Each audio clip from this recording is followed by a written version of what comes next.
Bienvenue à tous, mesdames, messieurs, dans cette édition. Merci de suivre Business 24 Africa.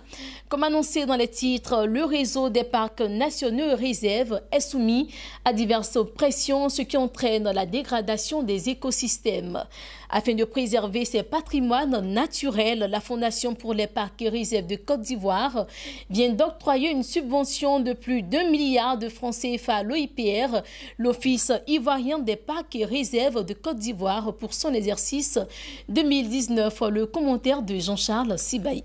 Mutualiser les moyens et les énergies pour la préservation des parcs et réserves de Côte d'Ivoire, c'est le sens de la rencontre entre la Fondation pour les parcs et réserves de Côte d'Ivoire et l'OIPR, l'Office ivoirien des parcs et réserves.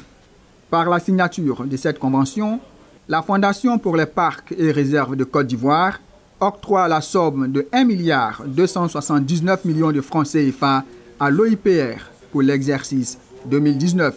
Ce montant est destiné au financement des parcs nationaux de Taï, de la Komoué, d'Azani et du Mont Sangbé. La fondation, c'est un mécanisme, c'est un fonds fiduciaire c'est un mécanisme qui permet de mobiliser des fonds afin d'assurer le financement pérenne des parcs nationaux. Donc c'est une cérémonie importante pour nous. Et il faut dire que jusque-là, tous les fonds qui sont octroyés à l'Office ivoirien des parcs et réserves font l'objet d'audit et les programmes opérationnels qui sont présentés par l'Office ivoirien des parcs et réserves sont validés par la Fondation. Et ce sont ces programmes qui sont financés à travers ces fonds, ces subventions non remboursables que nous octroyons. Les parcs et réserves bénéficiant du financement de la Fondation représentent plus de 86% de la superficie totale du réseau des parcs nationaux et réserves de Côte d'Ivoire. Ainsi, la Fondation constitue-t-elle un mécanisme de financement innovant et pérenne pour ces espaces. Au niveau de ces parcs, les activités courantes qui vont être exécutées, ce sont notamment des activités de surveillance, donc le financement des patrouilles de nos agents sur le terrain. La deuxième action, c'est les actions d'appui aux populations qui vivent à la périphérie des parcs nationaux.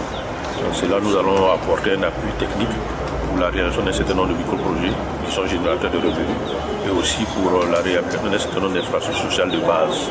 Et il faut également signaler que ces fonds vont servir aux activités de suivi écologique parce qu'il faut s'assurer que ces parcs sont en bon état. Notons que de 2014 à 2018, la Fondation a octroyé à l'OIPR des subventions non remboursables d'un montant total de plus de 3 milliards de francs CFA.